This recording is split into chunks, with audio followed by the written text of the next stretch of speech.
Hello everyone, it is Saturday, it's mini review time, we're working our way through the Harry Potter films, and of course, it's time to talk about Goblet of Fire. Let's do it, shall we? Welcome back, of course it's Saturday, it's 3 PM and it means it's time for the Goblet of Fire review from the Harry Potter franchise.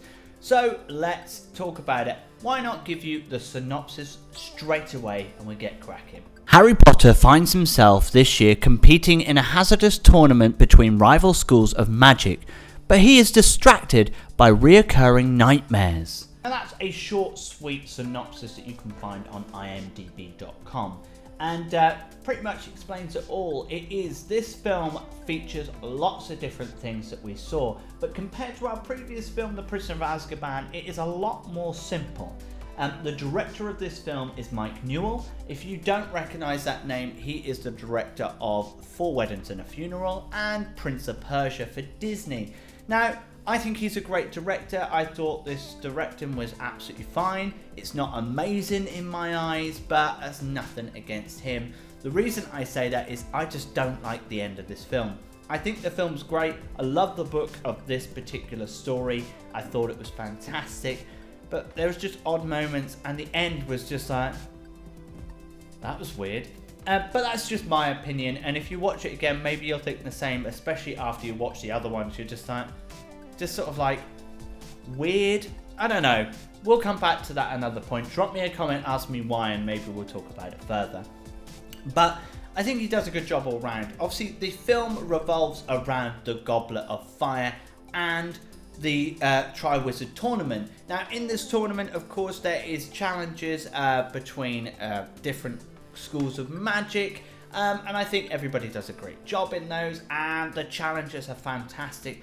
Battling dragons in one, having to deal with a maze, having to go underwater and save one of your friends.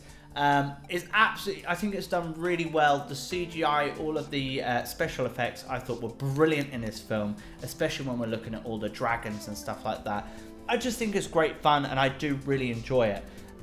Funny enough, I was speaking to my sister about this the other day, and she is not necessarily a fan of this one and prefers Prisoner of Azkaban, whereas I think I prefer this one, but Prisoner of Azkaban, I can understand why, though it is a lot of information and quite complicated at points.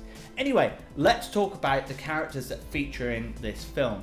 Of course, we've got our reoccurring three, obviously returning, Harry, Ron and Hermione, but we also gained some new characters that I really enjoyed. David Tennant joins Harry Potter and he plays Buddy Crouch Jr. and I think he does a great job at it. Just there's this weirdness to him, and if you know me, well, you'll know that I like weird, and I think he does a great job. Of course, the guy who's playing our Batman in the next film, Robert Pattinson, is also in this film. He plays your hunky role, if you like, for Hogwarts, and is part of the Triwizard Tournament. I think he does a good job. He does the role that is needed for this film.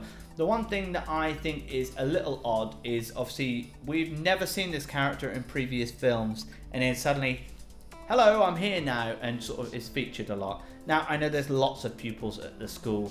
I just thought it was a little odd, but that's just the way it is. That's the book and that's the film. I can't change it. Of course, we have people like Victor Crumb, an actor who I've not seen do anything else since, played by, let me get this right, Stanislaw Janisvaski, I think is how you say it. He plays Crumb. I think he does a great job in this film for the role that is needed, but I've not seen him do anything else.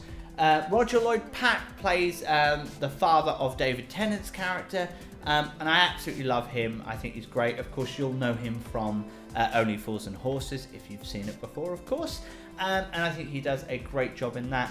And of course, we get a character that we are introduced to briefly, which is played by Katie Lang, who plays Chao Chang, and the character is featured a lot in future films, and I'm sure we'll talk about her in future.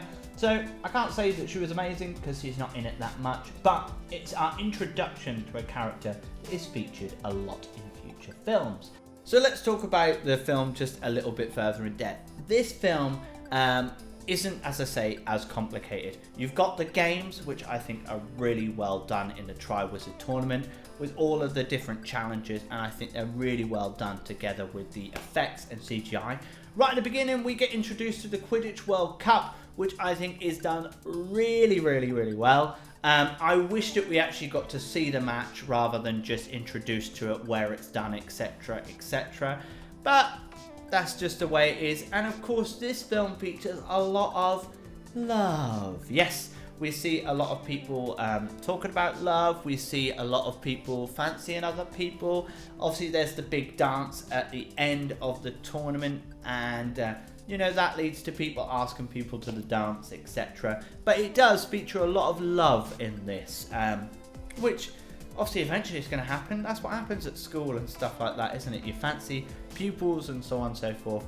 But yeah, that happens in this film as well. Well, that's all I've got time for. I hope you've enjoyed my mini review of Harry Potter and the Goblet of Fire. Of course, we'll be back with the 5th instalment next Saturday, so do tune in at 3 PM and I'll be here for you to talk about it.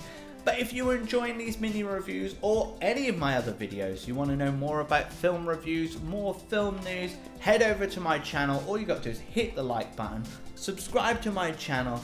I'm Norton Film Review. I will see you very, very soon. Have a lovely, lovely weekend. Have a great one. See you soon. Bye-bye.